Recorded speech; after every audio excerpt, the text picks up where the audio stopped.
Hello cuties, I just hope आप सब बहुत अच्छे से होगे एंड आप अपनी लाइफ बहुत अच्छे से एंजॉय कर रहे होगे।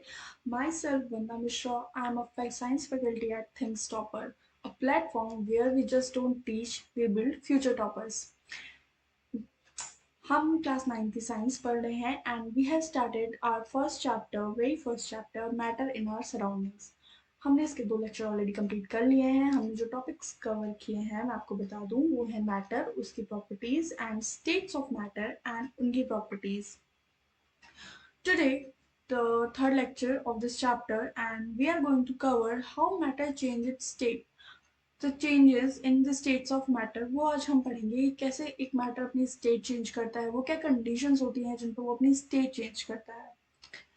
जो आज मुझे फर्स्ट टाइम देख रहे हैं, I would like to request you कि पहले वो 2 लेक्चर देख लो सो दैट तुम्हें ज़्यादा समझ में आएगा। बाकी समझ तो यहाँ पे भी आएगा। So we should start. अपने टॉपिक से पढ़ने से पहले मैं आपको ये बताना चाहूँगी कि हम एक बहुत इंपॉर्टेंट टॉपिक कवर कर लेते हैं, which is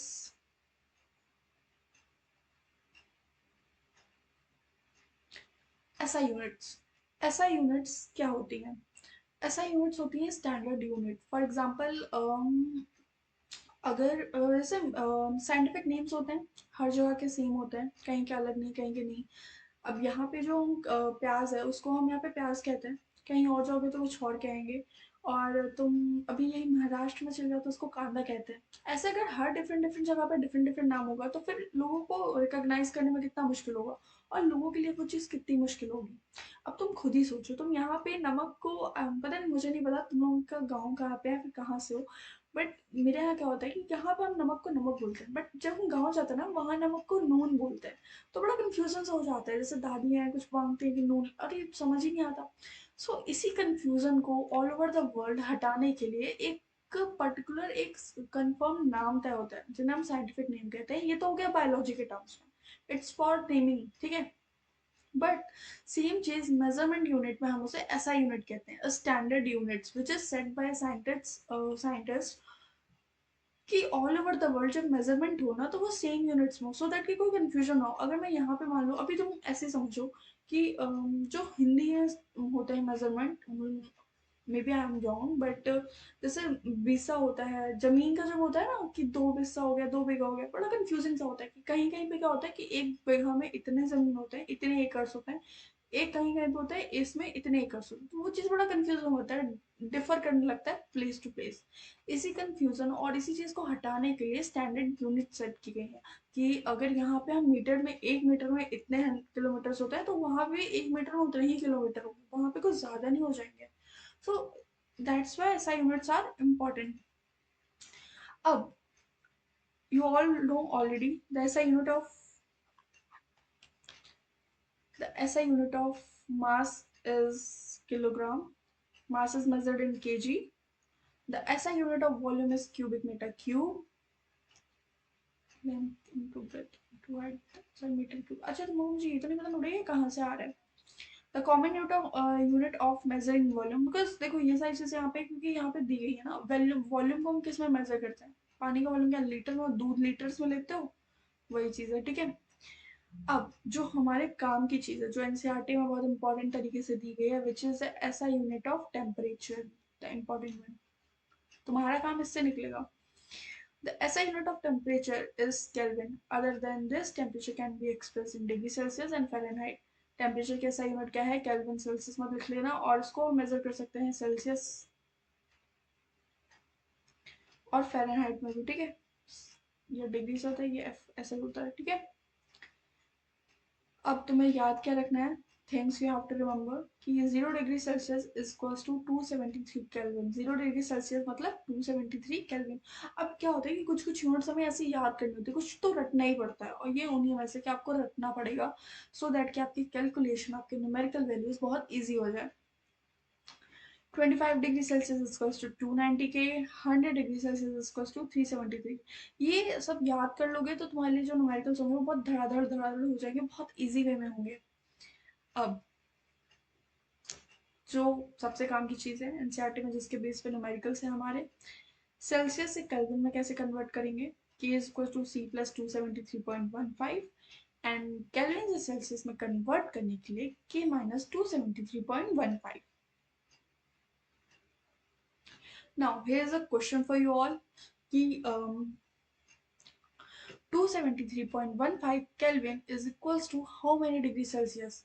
273.15 Kelvin is equals to how many degrees Celsius? ऐसे जब तुम्हें पर घुमा घुमा के क्वेश्चन आएंगे ना, अभी तो जहाँ पे बहुत स्ट्रेट क्वेश्चन है, बहुत इजी है, बट ऐसे बहुत सारे क्वेश्चन और बन सकते हैं.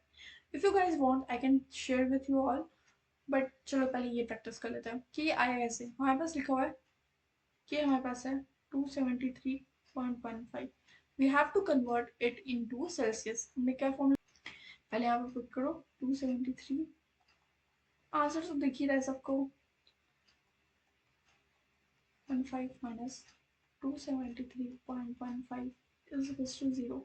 Answer would be 0 degree Celsius. बहुत इजी क्वेश्चन था. सेम दूसरा क्वेश्चन है, कन्वर्ट 300 K टू सेल्सियस. अच्छा, देयर इज अ लाइक एक टिप है कि जब भी तुम्हें कोई न्यूमेरिकल सॉल्व करेगा, न्यूमेरिकल से देखो घबराहट तो होती है, डर तो लगता है, धक धक तो होता है. कुछ लोग तो क्या होता है कि कुछ लोग में मैं भी आती हूँ कि हमें न्यूमेरिकल्स देख के डर लगने लगता है कि अरे मैथ्स है, कैसे सॉल्व करेंगे. मैंने तो बायो बेस ही ले ली थी कि मैं मैथ्स छोड़ पाऊँ, लेकिन मैथ्स पीछा नहीं छोड़ता बेटा, फिजिक्स के रूप में आ ही जाता है. Convert 300 K to Celsius. कभी भी कोई भी न्यूमेरिकल सॉल्व करो, उसमें सबसे पहले ना तुम्हारे पास क्या है, तुम्हें क्या फाइंड करना है, ये सब वाला लिख लो. किसी ने मुझसे कहा था अगर तुम अपनी प्रॉब्लम्स, अपनी हाफ ऑफ द प्रॉब्लम्स भी अच्छे से कहीं पेपर पर लिख पाते हो, तुम्हारी प्रॉब्लम्स वहीं सॉल्व हो जाती हैं. सो सेम थिंग यहाँ पे न्यूमेरिकल्स में, अगर हमें पता है कि हमारे पास क्या है, हमें क्या फाइंड करना है, आधा न्यूमेरिकल तो वही हो गया. हमें क्या अप्लाई करना है, फॉर्मूला ही तो अप्लाई करना है और थोड़ा सा अपना दिमाग लगाना है कैलकुलेशंस में.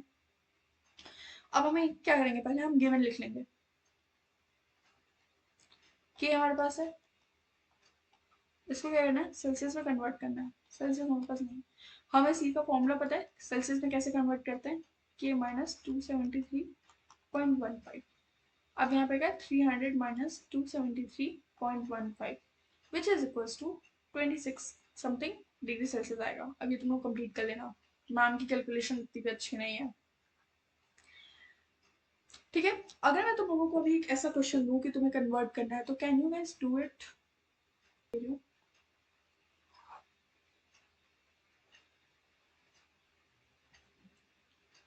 Convert 32 degree Celsius into kelvin. अब मैंने उल्टा कर दिया. अब मुझे तुम्हें सेल्सियस से केल्विन में करना है. जल्दी जल्दी करके बताओ क्या आता है. जल्दी सॉल्व करो इसको, बहुत इजी है. जैसे तुमने केल्विन में किया, सेम केल्विन के लिए रख दो. केल्विन के लिए क्या था, K is equals to C plus 273.15. यही था ना. केल्विन के लिए क्या था, C प्लस 273.15. बस कुछ नहीं करना है. 32 plus 273.15. Your answer will be here. ठीक है, सो ऐसे करना है. बहुत इजी इजी क्वेश्चन है, कुछ एनसीईआरटी में टफ नहीं है. एनसीईआरटी में थोड़े और से क्वेश्चन होंगे, वो सॉल्व कर लेना. अगर कहीं भी कोई भी प्रॉब्लम आ रही है न्यूमेरिकल सॉल्व करने में, या फिर कुछ समझ नहीं आ रहा है, तो I am here for you all. And you guys can directly contact me through Telegram. The link is in description. तुम मुझसे डायरेक्टली क्वेश्चन पूछ सकते हो.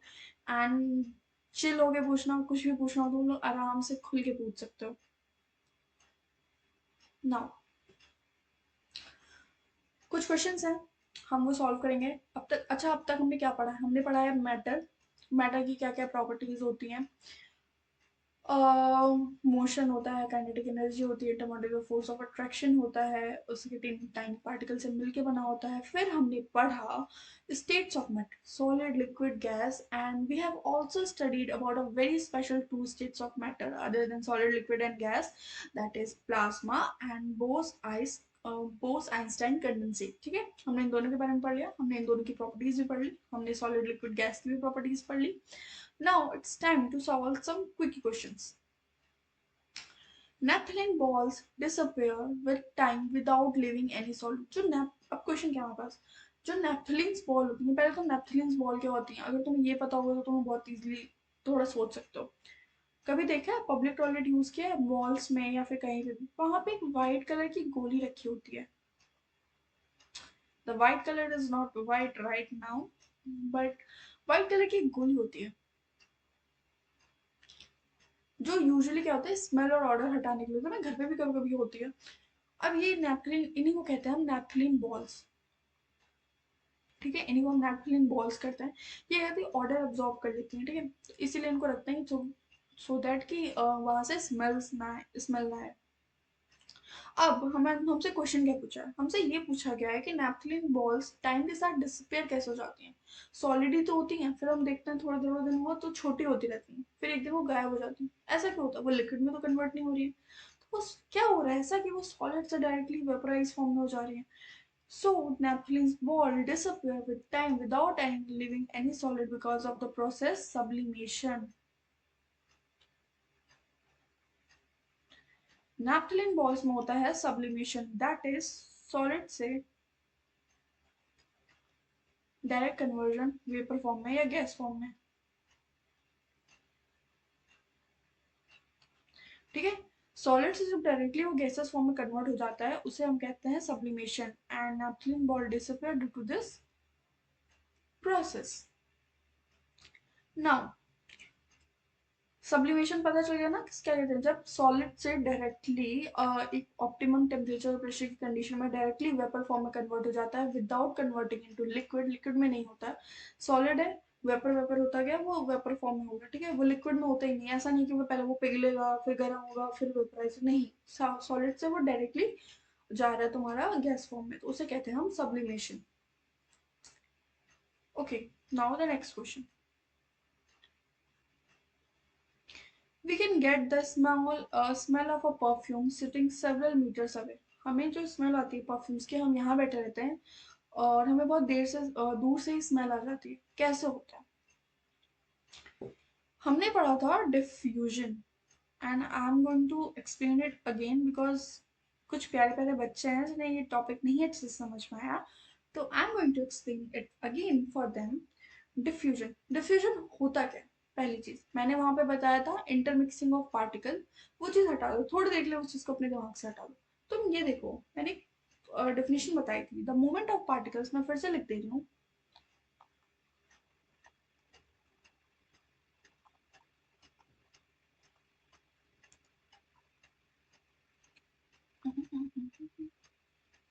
फ्रॉम रीजन, अरे यार क्या हो रहा है, जादू, from region of high concentration to region of low concentration. ये तो चलो डेफिनेशन हो गई। क्या होता है, diffusion is basically the movement of particles from a region of high concentration to the region of low concentration. ये होता है कि जब पार्टिकल्स में मूवमेंट होती है, let me explain with the help of a diagram. तुम लोगों ने लिख लिया ना, डेफिनेशन लिख लो और स्क्रीनशॉट ले लेना फिर उससे लिख लेना।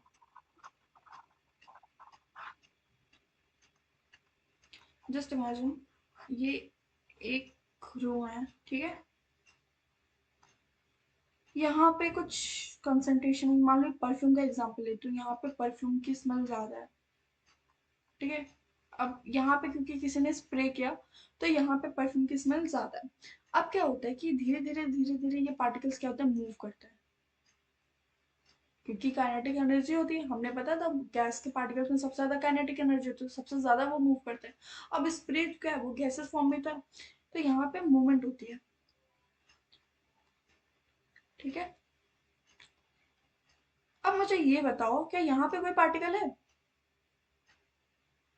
नहीं है, सारे पार्टिकल्स यही तो है, तो ये एरिया ऑफ हाई कंसंट्रेशन हुआ।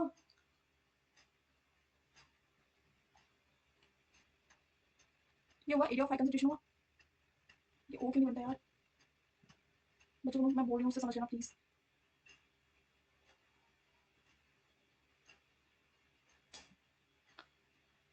अरे यार क्या हो रहा है ये, यार अगर कोई मुझे थोड़ी सी टेक्निकल चीजों में हेल्प कर सकता है ना तो please, most welcome, because I am very डम एट इट। अभी भी मैं पुराने जमाने में चल रही हूँ। ठीक है, हाई कंसेंट्रेटेड एरिया होगा ये, यहाँ पे सबसे ज्यादा पार्टिकल्स हैं। अब क्या होता है, यही पार्टिकल्स धीरे धीरे मूव करते हैं इस जगह से इस जगह पे ये आते हैं। तभी तो हमें यहाँ पे, अगर हम बैठे हैं तभी तो हमें यहाँ स्मेल आएगी जब ये पार्टिकल्स यहाँ से यहाँ आएंगे। ये कहाँ मूव कर रहे हैं? लो कंसेंट्रेशन एरिया में। ठीक है, तो यही तो हो गया। This phenomena is known as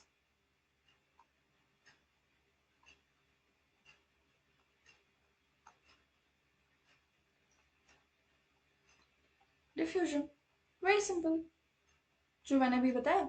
The movement of particles from an area of higher concentration to area of low concentration is known as diffusion. Very simple language, very simple definition. You guys should remember this. ठीक है, अब दूसरी definition क्या होती है definition की, जो तुम्हारी एनसीईआरटी में दी हुई है, that is the intermixing of particles. दो पार्टिकल्स के आपस में इंटरमिक्सिंग को हम डिफ्यूजन कहते हैं, which is also very correct. यहाँ पे क्या हो रहा है, अब यहाँ पे तो तुम्हारा परफ्यूम के पार्टिकल्स है ना, बट यहाँ पे क्या है, एयर के पार्टिकल्स हैं, पूरी जगह एयर पर। तो ये जब एयर के पार्टिकल्स इसके पार्टिकल के साथ मिक्स ही तो कर रहे हैं, मिक्स तो कर रहे हैं ना, स्प्रे का पार्टिकल एयर का पार्टिकल एक दूसरे में मिक्स कर रहे हैं, तभी तो पूरी जगह फैल रहे हैं, मूवमेंट तभी तो हो रही है, पूरी जगह फैल रहे हैं वो। सो ये भी एक डिफ्यूजन है, this is also a diffusion, this is also a kind of definition for a diffusion. But तुम्हें जो इजी लगे, जो बहुत इजी लगे तुम वो लिखना, बिकॉज तुम्हें समझ में आना जरूरी है, लैंग्वेज मैटर नहीं करती, तुम अगर समझा पा रहे हो या फिर तुम समझ पा रहे हो तो वो चीज़ बहुत इंपॉर्टेंट है। तो मैं तो यही बोलूंगी कि ये वाला डिफिनेशन लिख लो, the area of high concentration flow, क्योंकि बहुत एग्जाम्पल के साथ तुम बहुत इसको याद कर सकते हो, तो ये वाली ये कर लो, हटा दो। Now, let's move towards our next question. अच्छा, तुम लोगों को ऐसा तो नहीं लग रहा कि मैम बहुत बोरिंग होके पढ़ा रही हैं यार? देखो मतलब मैं ऐसे गुस्से वुस्से में नहीं पढ़ाती, या फिर मैं ऐसे कुछ वैसे ही मेरा रेस्टिंग फेज ही है। पहले कुछ लोग होते हैं ना जो बैठे रहेंगे, जो जिनका कुछ होता नहीं बट वो उदास दिखते हैं, मैं उनमें से हूँ। मेरा रेस्टिंग फेज ही सैड वाला है, बहुत लोगों ने टोका है। तो अगर तुम लोगों को भी लगे तो please let me know in comments. Arrange the following substance in increasing order of force of attraction between the particles. अब ऐसे क्वेश्चन तुमको बहुत मिलेंगे जहां पे तुमको गुमराह किया जाएगा, बट तुम्हें गुमराह नहीं होना है। अब हमें यहाँ पे सॉलिड लिक्विड गैस नहीं दी, हमें सीधे सीधे सब्सटेंसेस दे दिए हैं कि अब आपके पास ये सब्सटेंस है, आप बताओ इनका फोर्स ऑफ अट्रैक्शन क्या होगा। हमने बहुत अच्छे से फोर्स ऑफ अट्रैक्शन की प्रॉपर्टीज पढ़ी थी कि मैटर में किसका सबसे ज्यादा होता है, किसका सबसे कम होता है। क्यों पढ़ा था? इसीलिए तो पढ़ा था कि यहाँ पे काम आएगा। वाटर शुगर ऑक्सीजन, ठीक है, वाटर शुगर है ऑक्सीजन। अब मुझे ये बताओ कौन सा इसमें से क्या होगा, वाटर क्या है, लिक्विड, ऐसा लिख सकते हैं। शुगर क्या है, सॉलिड। और O2 क्या है, oxygen, which is a gas. अब हमें यहाँ पूछा गया, हमें यहाँ क्या करना है, हमें करना है अरेंज करना है इनको इंक्रीजिंग ऑर्डर, बढ़ते हुए क्रम में इनको अरेंज करना है, इनके फोर्स ऑफ अट्रैक्शन हमने। अब फोर्स ऑफ अट्रैक्शन हमें पता होना चाहिए कि किसमें कितना होता है।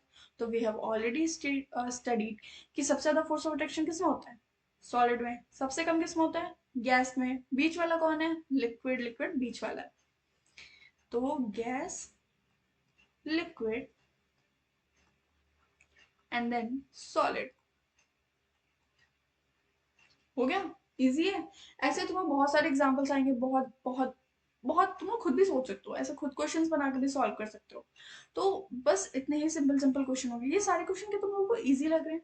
अब तुम लोगों ने पढ़ लिया तो क्या ये क्वेश्चन तुम्हें टफ लग रहे हैं, डरा रहे हैं? नहीं ना, बहुत सिंपल है, आराम से हो जाएंगे। बस थोड़ी सी चीजें याद रखनी है, थोड़ा सा दिमाग लगाना है, and your answer will be here. But एक बात बोलूं, कभी भी ना कोई, मुझे मतलब पर्सनली मेरा मुझे लगता है कि कोई भी एग्जाम टफ नहीं होता या कोई भी क्वेश्चन टफ नहीं होता। या तो हम उतने कैपेबल नहीं होते कि हम वो क्वेश्चन सॉल्व कर पाए, या हमारी कुछ तैयारियां कम होती हैं। ऐसा मेरा मानना है, मैं ये नहीं कह रही तुम लोग भी ये मानो। अब जो आज का हमारा मेन टॉपिक है, can matter change it's state? क्या मैटर अपनी स्टेट चेंज कर सकता है? क्या सॉलिड लिक्विड में जा सकता है? क्या लिक्विड गैस में जा सकता है? यस, जा सकता है, बट इसकी एक कंडीशन है। अब वो कंडीशन क्या है? Yes, matter can change it's state under the optimum temperature and pressure condition. अगर हमारे पास ऑप्टिमम टेम्परेचर होगा, एक पर्टिकुलर टेम्परेचर होगा, एक प्रेशर कंडीशन होगी, तो यस, व्हाई नॉट, हम कर सकते हैं चेंज। मैं भी कर। अगर कोई मुझे बोले कि अभी मैं तुमको इतने पैसे दूंगा और तुमको यहाँ रह, भाई मैं क्यों ना जाऊँ, मेरे को तो उतने पैसे मिल रहे हैं ना। तो सेम मैटर के साथ है, मैटर हुआ वो टेम्परेचर दे रहे हैं, वो प्रेशर दे रहे हैं, तो वो भी चेंज हो जाएगा। तो ये याद रखना कि which two factors defines the change in the state of matter. So temperature and pressure दो क्वालिटीज हैं, दो प्रॉपर्टीज हैं जो मैटर की स्टेट्स को डिफाइन करती हैं। तो ये याद रखना कि मैटर की स्टेट को कौन इफेक्ट कर सकता है। टेम्परेचर बढ़ाएंगे कम करेंगे तो भी इफेक्ट होगा, प्रेशर बढ़ाएंगे कम करेंगे तो भी इफेक्ट होगा। अब इस चीज को ऐसे समझो, जस्ट लाइक यू गाइस, मैं तुमको बहुत अच्छा एग्जांपल दे रही हूँ। कुछ बैक बेंचर्स होते हैं, वो क्या करते हैं, वो पेपर के एक दिन पहले पढ़ते हैं, वो पूरी क्लास में नहीं पढ़ते, कभी नहीं पढ़ते, वो सिर्फ एक दिन पेपर को उठाते हैं, ये रट लूँ ये रट लूँ, यहाँ से पढ़ लूँ ये पढ़ लूँ। वो जो होता है ना, वो सिर्फ एक ही दिन पढ़ते हैं, पास हो जाते हैं, वो अलग चीज है। अब क्या होता है उसमें, पूरे साल उन पे कोई प्रेशर नहीं रहा, कुछ नहीं रहा, एग्जाम टाइम पे आ गया उनके ऊपर सडन प्रेशर। अब वो प्रेशर में पढ़ रहे हैं, प्रेशर आ रहा है तभी तो वो पढ़ रहे हैं। सेम यहाँ पे होता है कि मेटल को भी प्रेशर मिलता है तभी वो जाके कन्वर्ट करता है कि हाँ इतना प्रेशर मिलेगा तभी तो मैं सॉलिड से लिक्विड में जाऊंगा, वरना मैं सॉलिड ही रहूंगा। मेरे को ऐसे रहने में कोई दिक्कत नहीं है। अब आज हम क्या कवर करेंगे, आज हम कवर करेंगे कि टेम्परेचर का क्या इफेक्ट आता है, टेम्परेचर कैसे मैटर की स्टेट्स को चेंज कर सकता है। We are going to cover that, okay. And आगे की चीज आगे, how temperature effect the state of matter. एक तुम्हारी एनसीईआरटी में ये चार्ट दिया हुआ है, it's a very simple chart. समझने के लिए यही बहुत है कि कैसे टेम्परेचर चेंज कर इफेक्ट करता है स्टेट मैटर की स्टेट्स को, सॉलिड की और से लिक्विड। हमने क्या पढ़ा है, बेसिकली हमारी जो काम की चीज है वो तीन है, सॉलिड लिक्विड गैस, ठीक है। ये तीन हमारी स्टेट जो हम मैक्सिमम यूज करते हैं, मैक्सिमम इन पर टेम्परेचर का क्या होता है। अगर हम सॉलिड को हीट कर दें, बहुत ज्यादा हीट कर दें, तो वो कन्वर्ट हो जाएगा लिक्विड में। अगर लिक्विड को हम बहुत ज्यादा हीट करते हैं तो वो कन्वर्ट हो जाता है गैसियस स्टेट में। इसका एग्जांपल ले लो, आइस। आइस को तुम बाहर रखोगे तो वो कन्वर्ट होता है, मेल्ट हो जाती है, मेल्ट हुआ, वो कन्वर्ट हो गई लिक्विड में। वाटर, वाटर में कन्वर्ट हो। अब वाटर को तुम हीट करोगे तो बॉईल करोगे, बॉईल किया वो बन गए वेपर्स फॉर्म में, ठीक है। ये तो हो गया तुम्हारा इसका। I think I should change the pen colour. कौन सा, ग्रीन रहता है। एक्चुअली मैं अपना येलो इतना क्यों यूज करती हूँ, येलो मेरा फेवरेट कलर है, दैट्स व्हाई। कुछ मतलब नहीं था इसका बताने का, बट फिर भी मैंने बता दिया। गैस से लिक्विड में कैसे चेंज होता है, लिक्विड, अब मुझे कोई ये वाला एग्जांपल दो, गैस से लिक्विड में कैसे कन्वर्ट करते हैं, लिक्विड से सॉलिड, इसी का अपोजिट। गैस से लिक्विड में कन्वर्ट होता है। अब तुम्हारे स्टीम होता है, स्टीम को जब ठंडा कर देते हैं तो वो वाटर ड्रॉपलेट्स आ जाती हैं, ठीक है, वाटर ड्रॉपलेट्स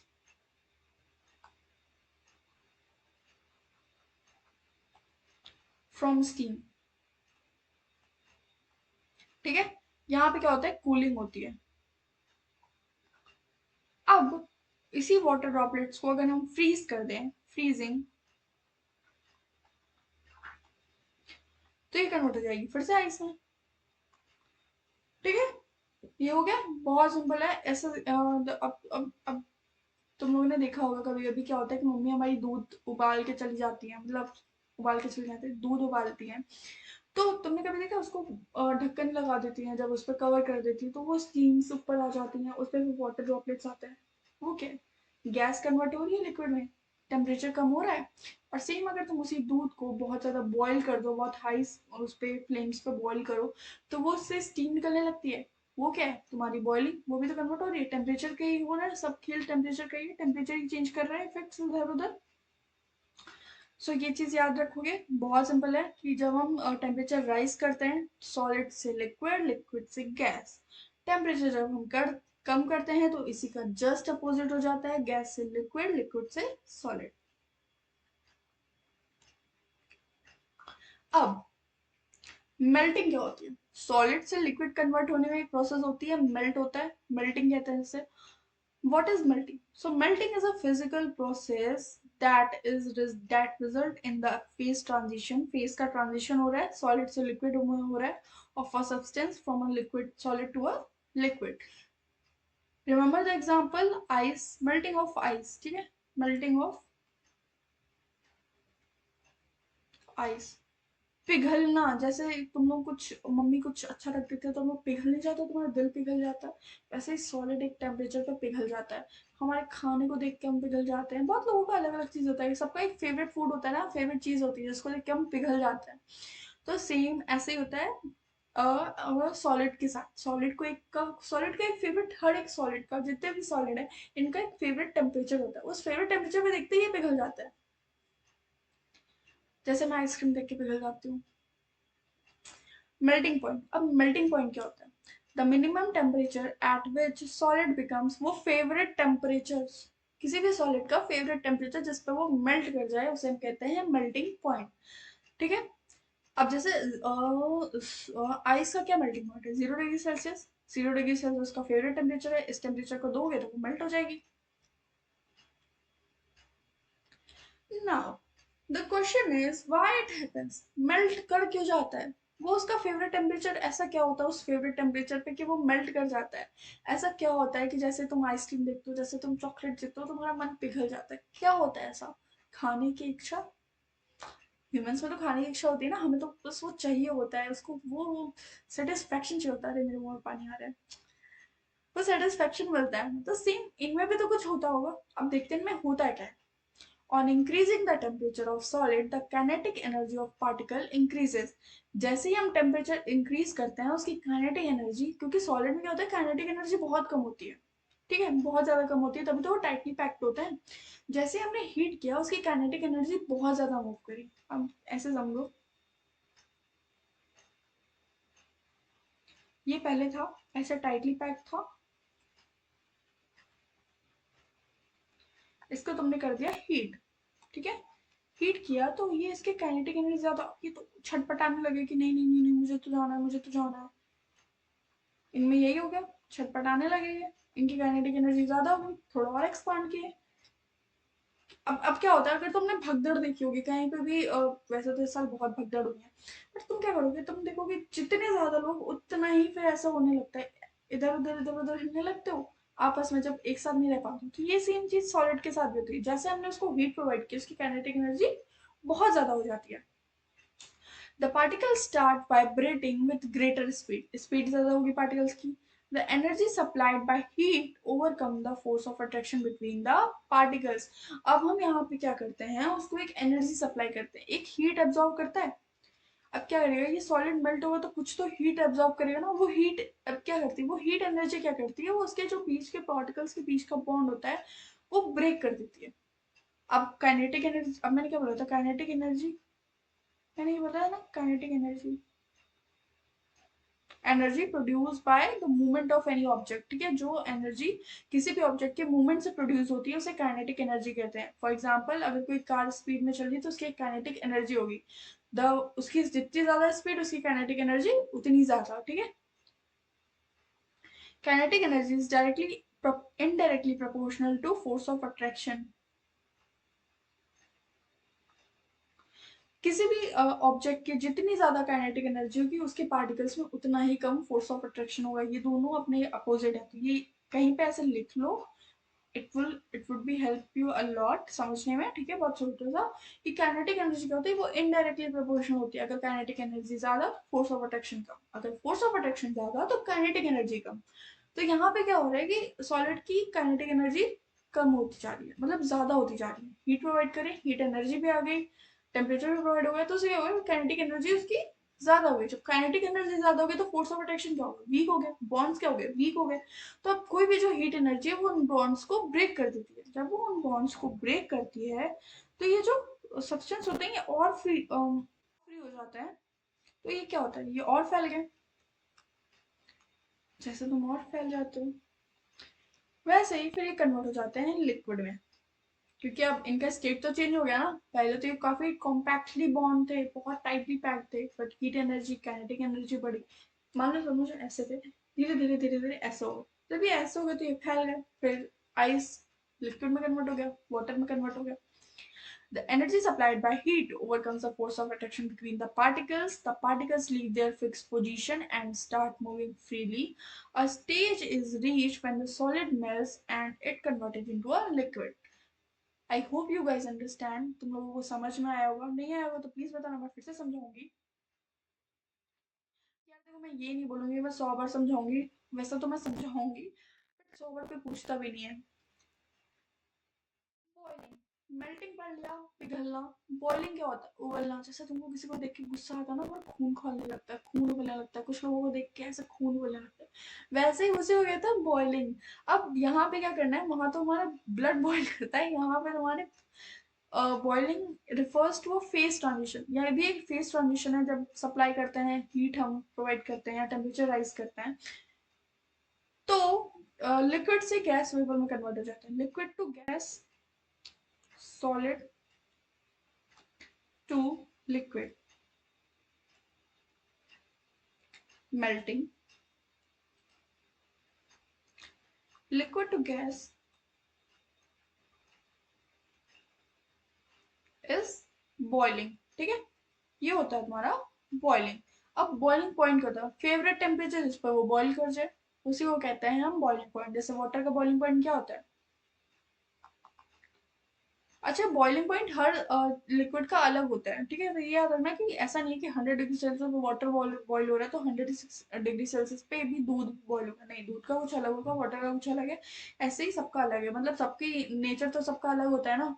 तो मुझे किसी को देख के मेरा ब्लड बॉईल होगा, तो मैं किसी और को देख के ब्लड बॉईल होगा, ऐसे ही इनका भी कुछ फेवरेट टेम्परेचर होगा, सबका फेवरेट टेम्परेचर डिफरेंट डिफरेंट होगा, ठीक है। अब इम्पोर्टेंट चीज, latent heat, it's a very important concept. सबसे इंपॉर्टेंट चीज भी है कि बॉइलिंग मेल्टिंग ये सब तो तुमने पढ़ा ही होगा, but latent heat it's something new for you all. So latent heat होती क्या है? अब यहाँ पे तो लिखा है the heat energy required to change the state of a substance without change in temperature. Absolutely right. Heat energy, जो हीट एनर्जी हमें चाहिए होगी एक सब्सटेंस का स्टेट चेंज करने में। अब जैसे कि तुम्हारा आइस है,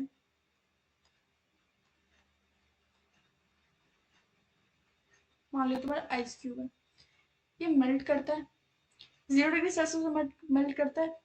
अच्छा, जब इसका फेस ट्रांजिशन हो रहा था, जब ये मेल्ट कर रहा होता है, तो क्या ये अपना टेम्परेचर बढ़ाता है? नहीं बढ़ाता। अनटिल अनलेस ये सब पे हो जाता है, तब भी 0 डिग्री सेल्सियस पे ही रहता है। टेम्परेचर में तो कोई चेंज नहीं आ रहा ना। तो क्या हो रहा है जिससे ये मेल्ट कर रहा है? अभी हमने क्या पढ़ा यहाँ पे? हमने पढ़ा why it happens. The energy supplied, जो यहाँ पे हम एनर्जी सप्लाई कर रहे हैं ना, यही होती है latent heat. Heat energy supply करते हैं, इसी हीट एनर्जी को कहते हैं लेटेंट हीट।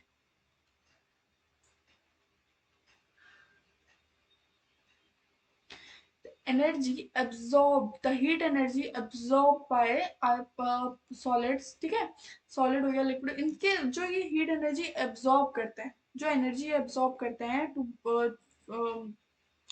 बॉन्ड्स को ब्रेक करने के लिए। अब क्या, हम बॉन्ड्स को ब्रेक करने के लिए कुछ एनर्जी, जो हीट एनर्जी एब्जॉर्ब करते हैं बॉन्ड्स को ब्रेक करने के लिए, उसी एनर्जी को हम कहते हैं, उसी हीट एनर्जी को कहते हैं लेटेंट हीट। अब लेटेंट हीट हमारे पास दो टाइप की होती है, ठीक है। Latent heat of fusion.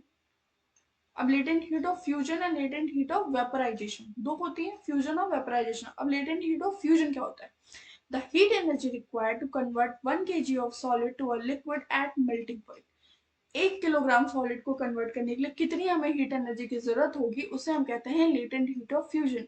मान लो अगर हमारा 1 किलो का बर्फ रखी है, उसको हमें आइस में कन्वर्ट करना है, उसको वाटर में, सॉरी, उसको वाटर में कन्वर्ट करना है, तो हमें कितनी हीट एनर्जी की रिक्वायर्ड होगी? जितनी भी हीट एनर्जी की रिक्वायर्ड होगी उनके बॉन्ड्स को ब्रेक करने के लिए, उसको मेल्ट करने के लिए, उसको कहेंगे हम latent heat of fusion. In the same way, heat energy required to cook 1 kg of solid to a gas at boiling point। 1 kg पानी को या 1 kg लिक्विड को अगर हमें गैसेस फॉर्म में कन्वर्ट करना है, उसके बॉइलिंग पॉइंट पे लाना है, तो वहां पे जितनी भी हीट एनर्जी रिक्वायर्ड होगी उसको कहेंगे हम latent heat of vaporisation.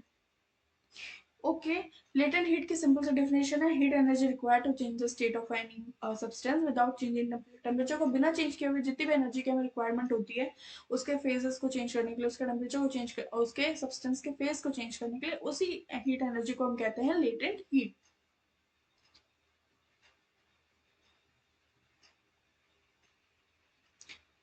Question है, when a solid melts it temperature remain the same, so where does the heat energy go? अभी मैंने बताया, जब कोई सॉलिड मेल्ट कर देता है उसका टेम्परेचर तो सेम रहता है, 0 डिग्री सेल्सियस पे मेल्ट कर रहा है, उसका टेम्परेचर तो सेम हो रहा है, जीरो से बढ़ तो नहीं रहा है, कम तो नहीं हो रहा है, जीरो पे ही तो रह रहा है, बट वो मेल्ट कर रहा है। तो उसकी जो हीट एनर्जी होती है वो कहाँ है? हीट एनर्जी कुछ तो होगी, कुछ तो एनर्जी आएगी, वो एनर्जी जाती है। दो एनर्जी वेन्स, वो एनर्जी सारी एब्जॉर्ब कर देती हैं, एब्जॉर्ब होती हैं, और वो क्या कहती हैं, बॉन्ड्स को ब्रेक करने के लिए। पार्टिकल्स में फोर्स ऑफ अट्रैक्शन, एक पार्टिकल के बीच में जो फोर्स ऑफ अट्रैक्शन होता है, इसको ब्रेक करने के लिए ये एनर्जी यूज होती है, एनर्जी गोज, ठीक है।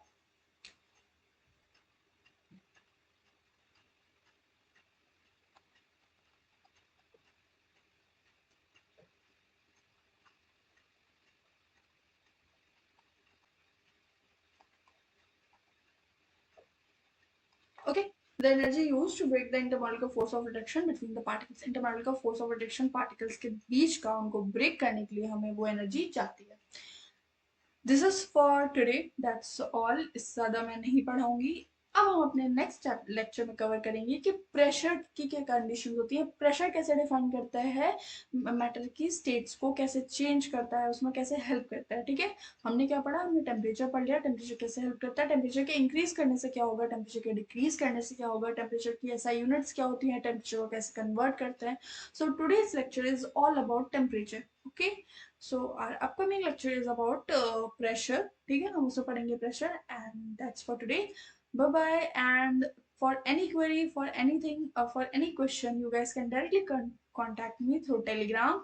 Again, उसकी लिंक डिस्क्रिप्शन में है, तुम वहां से मुझे डायरेक्टली कांटेक्ट कर सकते हो, मुझसे कोई भी क्वेश्चन पूछ सकते हो। और अगर तुम्हें ये लेक्चर पसंद आएगा तो प्लीज प्लीज प्लीज मुझे कमेंट सेक्शन में प्लीज बताना, and drop some comments, okay. And thank you, bye bye cuties.